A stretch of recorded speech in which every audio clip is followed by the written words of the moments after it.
కోమటిరెడ్డి రాజగోపాల్ రెడ్డి గారి వ్యాఖ్యలు. సరే మొన్న ఏవో మాట్లాడితే ఏదో బుజ్జగించారు అని అనుకుంటున్నాం.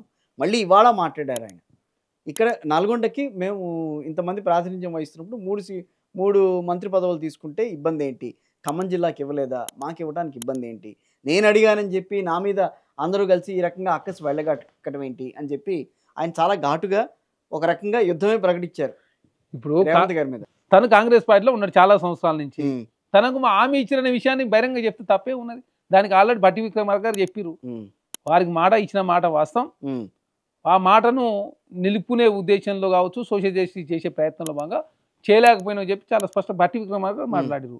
అదేవిధంగా రాజగోపాల్ రెడ్డి గారు మాట్లాడిన వ్యాఖ్యలు కూడా ఖమ్మం జిల్లా ముగ్గురునే చెప్పారు. తప్పే ఉన్నది.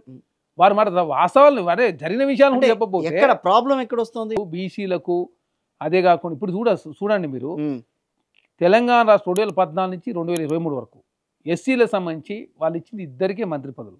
కాంగ్రెస్ పార్టీ 4గురికి ఇచ్చారు మంత్రి.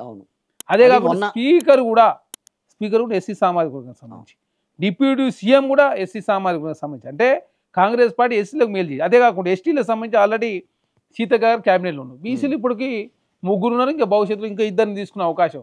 రాజ్యసభ 2 వస్తే ఒకటి బీసీకి ఇచ్చారు, ఒక ఓసీ తీసుకున్నారు. ఎమ్మెల్సీలలో 6 ఎమ్మెల్సీలలో మొత్తం ఎస్సీ ఎస్టీ బీసీలే ఉన్నారు.